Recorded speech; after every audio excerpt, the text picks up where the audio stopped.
मित्रों नमस्कार। बड़ी सोच का बड़ा जादू पुस्तक चल रही है, जिसका ये आखिरी लेसन चल रहा है, सोचें तो लीडर की तरह। और हमारा आज का लेसन है 42वां। आइए चलते हैं। 15 साल से मैं एक ऐसे आदमी को जानता हूँ जिसे मैं बॉब डब्लू का नाम देता हूँ। बॉब की उम्र 50-60 के बीच है। उसने अपने दम पर सफलता हासिल की है। चूँकि उसकी शिक्षा ज़्यादा नहीं थी और उसके पास पैसा भी नहीं था, इसलिए उसकी नौकरी 1931 में छूट गई। परंतु वह हमेशा संघर्षशील था, इसलिए उसने चुपचाप बैठे रहने के बजाय अपने गैरेज में एक छोटी सी फर्नीचर की दुकान शुरू की। कड़ी मेहनत के बाद उसका बिजनेस जम गया और आज बॉब आधुनिक फर्नीचर निर्माता है और उसके कारखाने में 300 से ज़्यादा कारीगर काम करते हैं। आज बॉब मिलियनेयर है। पैसे और भौतिक चीज़ों की चिंता खत्म हो गई है, परंतु बॉब दूसरी तरह से भी अमीर है। वह दोस्तों, संतुष्टि और संतोष के लिहाज से भी लखपति है। एक दिन मैं और बॉब लोगों की आलोचना करने की शैली के बारे में बात कर रहे थे। आलोचना करने का बॉब का मानवीय तरीका एक अद्भुत फार्मूला है। उसने मुझे बताया, मुझे नहीं लगता कि कोई यह कहेगा कि मैं एक कमज़ोर बॉस हूँ। मैं एक बिजनेस चलाता हूँ। अगर कुछ ठीक नहीं हो रहा है तो मुझे उसे ठीक करना ही पड़ता है, परंतु ठीक करने का एक तरीका भी होता है और तरीका ही महत्वपूर्ण होता है। अगर कर्मचारी ने कोई गलती कर दी है तो मैं विशेष सावधान रहता हूँ कि उसकी भावनाओं को ठेस न पहुँचे और उसमें हीन भावना न आ जाए या वह अपमानित महसूस ना करे। मैं इन 4 आसान कदमों का इस्तेमाल करता हूँ। सबसे पहले, मैं उसे अकेले में बात करता हूँ। दूसरे, मैं उनके अच्छे काम की तारीफ़ करता हूँ। तीसरे, मैं उन्हें यह बताता हूँ कि किस क्षेत्र में वे बेहतर काम कर सकते हैं और मैं उन्हें बेहतर काम करने का तरीका बताता हूँ। चौथे, मैं एक बार फिर उनकी अच्छी बातों के लिए उनकी तारीफ़ करता हूँ। और 4 कदमों का यह फार्मूला काम करता है। जब मैं इसका इस्तेमाल करता हूँ तो लोग मुझे धन्यवाद देते हैं। मैं जान गया हूँ कि लोगों को आलोचना सुनने का यही तरीका पसंद आता है। जब वे मेरे ऑफिस से बाहर निकलते हैं तो वे इसलिए मेरी बातों का बुरा नहीं मानते, क्योंकि मैंने उन्हें याद दिला दिया है कि वे न सिर्फ अच्छे कर्मचारी हैं, बल्कि वे बेहतर कर्मचारी भी बन सकते हैं। लोगों को देखने का मेरी ज़िंदगी भर का तजुर्बा है और मैं यह जानता हूँ कि मैं उनसे जितना अच्छा व्यवहार करता हूँ, उतनी ही अच्छी चीज़ें मेरे साथ होती हैं। ईमानदारी से कहा जाए तो मैं इस बारे में कोई योजना नहीं बनाता, ये अपने आप ही हो जाता है। मैं आपको एक उदाहरण बताता हूँ। कुछ साल पहले, शायद 5 या 6 साल पहले, हमारा एक मजदूर शराब पीकर काम पर आ गया। जल्दी ही फैक्ट्री में हो हल्ला मच गया। उसने वार्निश का 5 गैलन का ड्रम उठा लिया था, जिसे वह फैक्ट्री में इधर उधर फैलाने पर आमादा था। दूसरे मजदूरों ने उसे ड्रम छुड़ा लिया और उसके सुपरिंटेंडेंट ने उसे बाहर निकाल दिया। मैं बाहर गया और मैंने देखा कि वह बाहर दीवार से टिका बैठा था। मैंने उसे सहारा देकर उठाया, कार में बिठाया और उसे घर लेकर गया। उसकी पत्नी बौखला गई थी। मैंने उसे आश्वस्त किया कि सब कुछ ठीक हो जाएगा, परंतु आप कुछ नहीं समझते हैं। उसने कहा, मिस्टर डब्लू, यानी कि मैं, यह बर्दाश्त नहीं करेंगे कि कोई नौकरी पर शराब पीकर आए। अब तो जिम की नौकरी निश्चित रूप से छूट जाएगी और अब हम क्या करेंगे? मैंने उसे बताया कि जिम की नौकरी नहीं छूटेगी। उसने पूछा कि मैं इतने यकीन के साथ ऐसा कैसे कह सकता हूँ। मैंने बताया कि मैं यकीन के साथ ऐसा इसलिए कह सकता हूँ क्योंकि मैं ही मिस्टर डब्लू हूँ। यह सुनकर वह लगभग बेहोश हो गई। मैंने मैंने उसे बताया कि मैं फैक्ट्री में जिम की मदद करने की पूरी कोशिश करूँगा और मैंने आशा की कि घर पर वह जिम का ध्यान रखेगी। मैंने उससे यह भी कहा कि अगली सुबह वह जिम को काम पर भेज दे। फिर फैक्ट्री लौटकर मैं जिम के डिपार्टमेंट में गया और जिम के सहकर्मियों से बात की। मैंने उनसे कहा, आज जो अप्रिय घटना हुई है उसे आप भूल जाएं। जिम कल काम पर लौट आएगा। उसके प्रति सहानुभूति रखें। वह काफ़ी लंबे समय से हमारे साथ है और वह अच्छा कर्मचारी है, हमें उसे एक और मौका देना चाहिए। जिम वापस आया और उसकी शराबखोरी ने फिर कभी कोई समस्या खड़ी नहीं की। मैं इस घटना को जल्दी ही भूल गया, परंतु जिम नहीं भूला। 2 साल पहले लोकल यूनियन के मुख्यालय ने कुछ आदमियों को यहाँ भेजा ताकि वे लोकल यूनियन के कॉन्ट्रैक्ट पर चर्चा करें, परंतु उनकी मांगें बहुत ज़्यादा थी। जिम को बहुत शांत और नम्र था। अचानक एक लीडर बन गया। उसने अप्रत्याशित फुर्ती दिखाई और उसने फैक्ट्री के मजदूरों को याद दिलाया कि मिस्टर डब्लू ने हमेशा उनके साथ अच्छा बर्ताव किया है, उनके साथ कभी अन्याय नहीं किया, और इसलिए हमें अपने आपसी मामले में बाहर वालों को बीच में लाने की कोई ज़रूरत नहीं है।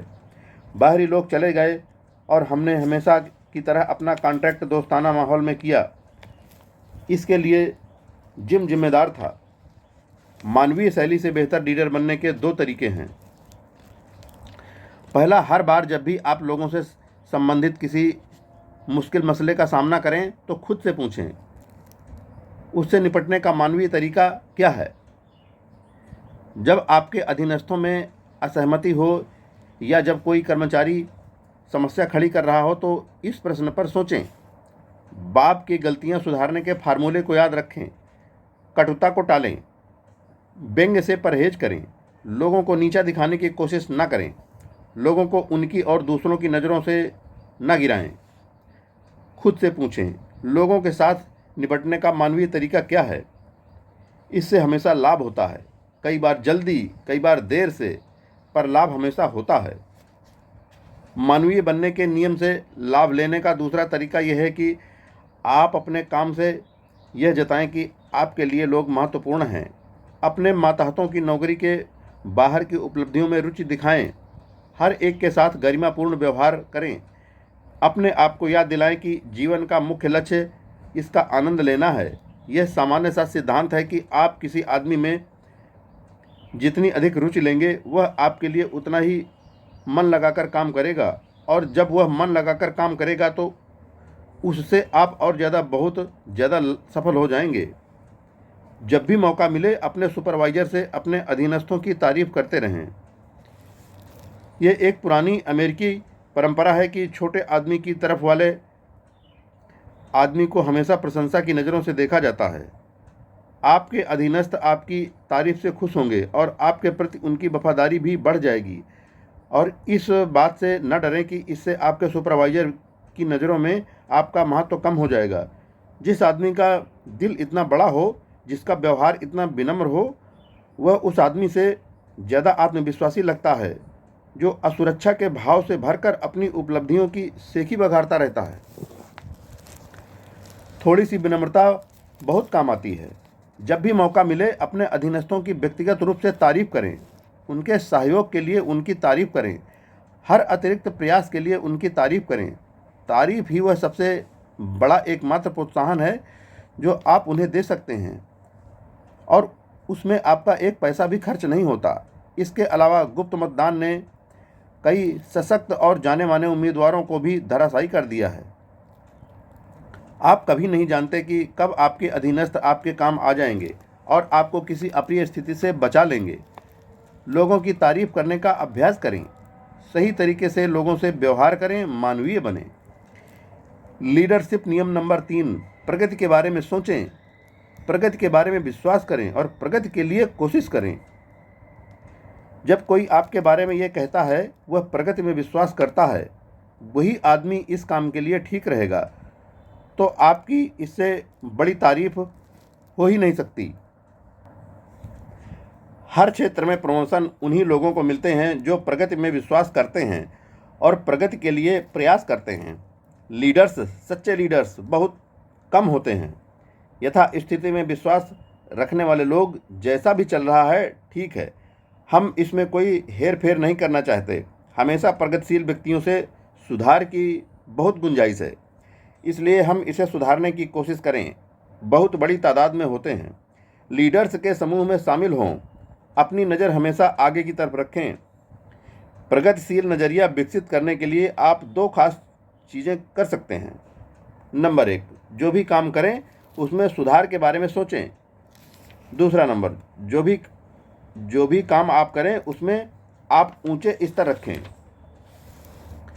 कई महीने पहले एक मध्यम आकार की कंपनी के प्रेसिडेंट ने मुझसे एक महत्वपूर्ण निर्णय करने के लिए कहा। इस एग्जीक्यूटिव ने अपना बिजनेस खुद बनाया था और वह सेल्स मैनेजर के रूप में काम कर रहा था। अब जबकि उसके यहाँ 7 सेल्समैन काम कर रहे थे, उसने फैसला किया कि अब वह खुद सेल्स मैनेजर का काम छोड़ देगा और किसी सेल्समैन को सेल्स मैनेजर के पद पर प्रमोशन दे देगा। उसने इस काम के लिए 3 सेल्समैनों को छांटा था जो अनुभव और सेल्स में लगभग बराबर थे। मेरा काम था हर आदमी के साथ एक दिन बिताना और यह फैसला करना कि क्या यह व्यक्ति उस समूह का लीडर बनने के काबिल है। हर सेल्समैन को बता दिया गया था कि एक सलाहकार आकार मार्केटिंग प्रोग्राम के बारे में उनसे चर्चा करेगा।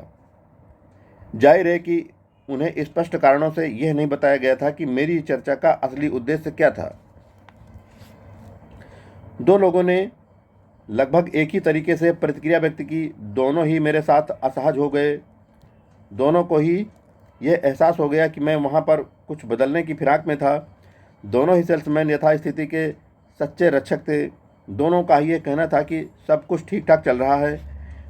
मैंने उनसे पूछा कि किस तरह उनके क्षेत्रों का बंटवारा हुआ है। उनके sales promotion, material, compensation programme के बारे में बात की। मार्केटिंग के हर पहलू पर उन्होंने यही कहा, सब कुछ बढ़िया है। कुछ खास मुद्दों पर इन दोनों आदमियों ने स्पष्ट किया कि वर्तमान नीति में बदलाव क्यों नहीं किया जाना चाहिए। संक्षेप में, दोनों ही आदमी चाहते थे कि स्थितियां जैसी की तैसी बनी रहें। एक आदमी ने जब मुझे मेरी होटल में उतारा तो उसने चलते चलते कहा, मैं यह तो नहीं जानता कि आपने आज मेरे साथ दिन क्यों गुजारा, परंतु मेरी तरफ से आप मिस्टर एम को बता देना कि जैसा भी है सब कुछ बढ़िया है। किसी भी चीज़ को बदलने की कोई ज़रूरत नहीं है। तीसरा सेल्समैन इनसे अलग था। वह कंपनी से खुश था और उसे इसकी प्रगति पर नाज था, परंतु वह पूरी तरह संतुष्ट नहीं था। वह सुधार चाहता था। पूरे दिन यह तीसरा सेल्समैन मुझे यह बताता रहा कि नया बिजनेस कैसे हासिल किया जा सकता है, ग्राहकों को बेहतर सेवा कैसे दी जा सकती है, समय की बर्बादी कैसे कम की जा सकती है, कंपनसेशन प्लान को कैसे बेहतर बनाया जा सकता है तथा वह खुद और कंपनी इससे किस तरह लाभान्वित हो सकते हैं। उसने एक नए विज्ञापन अभियान की योजना भी बनाई थी जिसकी रूपरेखा उसने मुझे बताई। जब मैं वहाँ से रवाना हुआ तो उसने चलते चलते कहा, मुझे बहुत अच्छा लगा कि मैं अपने विचार किसी को बता सका। हमारी कंपनी अच्छी है, पर मुझे लगता है कि हम इसे और बेहतर बना सकते हैं। जाहिर है कि मेरी अनुशंसा तीसरे आदमी के लिए थी। यह एक ऐसी अनुशंसा थी जो कंपनी के प्रेसिडेंट की भावनाओं के अनुरूप थी। प्रगति, कार्यकुशलता, नए उत्पाद, नई प्रतिक्रियाओं, बेहतर प्रशिक्षण और बढ़ी समृद्धि में विश्वास करें। प्रगति में विश्वास करें, प्रगति के लिए प्रयास करें और आप एक लीडर बन जाएंगे। बचपन में मुझे मौका मिला कि मैं यह देख सकूं कि लीडर किस तरह अपने समर्थकों के व्यवहार को प्रभावित कर सकता है। मैं एक देहाती प्राथमिक पाठशाला में पढ़ता था जहां 8 कक्षाएं थीं, एक ही टीचर थी और 40 बच्चों को एक ही कमरे में ठूंस दिया जाता था। नई टीचर को हमेशा परेशान किया जाता था। बड़े बच्चे यानी कि 7वीं और 8वीं के बच्चों के नेतृत्व में सभी विद्यार्थी टीचर को मजा चखाने के लिए तैयार रहते थे। एक साल तो कुछ ज़्यादा ही हंगामा हुआ। हर दिन दर्जनों स्कूली शरारतें होती थी जिनमें चाक फेंक कर मारना, कागज़ के हवाई जहाज़ चलाना इत्यादि शामिल थे। इसके अलावा कई बड़ी घटनाएं भी हुई, जैसे टीचर को स्कूल के बाहर आधा दिन तक खड़ा रखना क्योंकि कुंडी अंदर से बंद कर ली गई थी। दूसरे मौके पर इसका उल्टा हुआ, यानी टीचर को स्कूल में बंद कर दिया गया क्योंकि कुंडी बाहर से लगा दी गई थी। एक दिन एक शरारती बच्चा अपने कुत्ते को स्कूल में ले आया, परंतु मैं आपको ये बता दूं, ये बच्चे अपराधी किस्म के नहीं थे। चोरी करना, शारीरिक हिंसा करना या नुकसान पहुंचाना उनका उद्देश्य नहीं था। वे स्वस्थ बच्चे थे जो अपनी ज़बरदस्त ऊर्जा को अपनी शरारतों के माध्यम से बाहर निकाल रहे थे। तो टीचर ने किसी तरह उस साल तो स्कूल में रहने में कामयाबी पाई, परंतु अगले साल नए टीचर को नियुक्त करना पड़ा और इससे किसी को कोई हैरत नहीं हुई। नई टीचर का नज़रिया पुरानी टीचर से बिल्कुल अलग था। उसने गरिमामयी व्यवहार करने की उनकी भावना को जागृत किया। उसने उन्हें समझदारी के काम करने के लिए प्रोत्साहित किया। हर बच्चे को एक निश्चित जिम्मेदारी सौंपी गई, जैसे ब्लैक बोर्ड साफ करना, डस्टर साफ करना या छोटे बच्चों की मदद करना। नई टीचर ने बच्चों की ज़बरदस्त ऊर्जा का उपयोग करने के रचनात्मक तरीके खोज लिए, जबकि यही ज़बरदस्त ऊर्जा पहले शरारतों में बर्बाद हुआ करती थी। उसके शैक्षणिक कार्यक्रम की नींव चरित्र बनाने पर थी। पहले साल बच्चे राक्षसों की तरह व्यवहार क्यों कर रहे थे और अगले साल वही बच्चे देवताओं की तरह व्यवहार क्यों करने लगे? फर्क उनके लीडर का, यानी उनकी टीचर का था। ईमानदारी से कहा जाए तो हम शरारतों के लिए बच्चों को दोष नहीं दे सकते। यह टीचर की ही गलती थी जो वह सही दिशा में बच्चों का नेतृत्व नहीं कर पाई। पहली टीचर अंदर से बच्चों की प्रगति के बारे में परवाह नहीं करती थी। उसने बच्चों के लिए कोई लक्ष्य नहीं बनाए। उसने उन्हें उत्साहित नहीं किया। वह अपने गुस्से पर काबू नहीं रख पाई। उसे पढ़ाना पसंद नहीं था, इसलिए बच्चों को पढ़ना पसंद नहीं था। परंतु दूसरी टीचर ने ऊंचे सकारात्मक मानदंड बनाए। वह बच्चों को सचमुच पसंद करती थी और चाहती थी कि वे कुछ बने। वह हर एक से इंसान की तरह व्यवहार करती थी। उसे सबका अनुशासन इसलिए मिला क्योंकि वह अपने हर काम में अच्छी तरह अनुशासित थी और हर मामले में विद्यार्थियों ने अपनी टीचर के उदाहरण से ही सीखा। हम इसी तरह का व्यवहार हर दिन वयस्कों के समूह में भी देखते हैं। द्वितीय विश्व युद्ध के दौरान सेनापतियों ने सबसे ज़्यादा हौसला उन टुकड़ियों में नहीं पाया जिनके कप्तान बेफिक्र, निश्चिंत या निरुत्साही थे। सबसे अच्छी टुकड़ियां थी जहां कप्तान खुद ऊंचे मानदंडों पर चलता था और उनका पालन करता था। मिलिट्री में ऐसे अफसरों को सम्मान नहीं मिलता जिनके मानदंड नीचे होते हैं। कॉलेज के विद्यार्थी भी अपने प्रोफेसरों के उदाहरण से ही सीखते हैं। एक प्रोफेसर की क्लास में वे गोता लगा देते हैं, नकल करते हैं और बिना पढ़े अच्छे नंबर लाने के एन केन प्रकारेण प्रयास करते हैं, परंतु दूसरे प्रोफेसर की क्लास में यही विद्यार्थी विषय में दक्षता हासिल करने के लिए अतिरिक्त मेहनत करने को सहर्ष तैयार रहते हैं। बिजनेस में भी हमें यही देखने को मिलता है। कर्मचारी अपने मालिक के उदाहरण से सीखते हैं।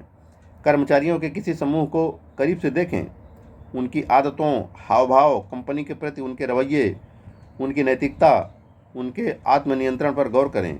फिर उनके बॉस के साथ उनके व्यवहार की तुलना करें और आप पाएंगे कि दोनों में काफ़ी समानताएं हैं। हर साल कई कंपनियां जो अपनी प्रगति से संतुष्ट नहीं हैं कुछ परिवर्तन करती हैं, और वे ऐसा किस तरह करती हैं? वे सबसे ऊपर के लोगों को बदलती हैं। कंपनियां और कॉलेज, चर्च, क्लब, यूनियन व सभी तरह के संगठन ऊपर से नीचे की तरफ सफलता से पुनर्गठित होते हैं, न कि नीचे से ऊपर की तरफ। ऊपर के लोगों की मानसिकता बदल दें और अपने आप नीचे के लोगों की मानसिकता बदल जाएगी। इसे याद रखें। जब आप किसी समूह के लीडर बनते हैं तो उस समूह के लोग तत्काल आपके आदर्श का उदाहरण के हिसाब से चलने लगते हैं। यह पहले कुछ सप्ताहों में साफ दिखता है। उनकी सबसे बड़ी चिंता यह होती है कि वे किस तरह आपकी असलियत जानें, किस तरह यह पता करें कि आप उनसे क्या चाहते हैं। वे आपकी हर गतिविधि को पूरे ध्यान से देखते हैं। वे सोचते हैं, यह आदमी मुझे कितनी ढील देगा, यह काम को किस तरह कराना चाहता है, यह किस चीज़ से खुश होता है। अगर मैं यह काम करूं तो यह कहेगा। और जब वे इन सवालों के जवाब लेते हैं तो फिर वे उसी अनुसार काम करने लगते हैं। उस आदर्श का ध्यान रखें जो आप प्रस्तुत करते हैं। इस पुराने परंतु हमेशा सच्चे छंद को अपना मार्गदर्शक बनाएं। यह दुनिया किस तरह की दुनिया होती है अगर इसमें रहने वाला हर आदमी बिल्कुल मेरी तरह होता। इस कहावत में अर्थ बढ़ाने के लिए आप दुनिया की जगह कंपनी शब्द फिट कर लें। और अब यह छंद इस तरह से हो गया। यह कंपनी किस तरह की कंपनी होती अगर इसमें रहने वाला हर आदमी बिल्कुल मेरी तरह होता।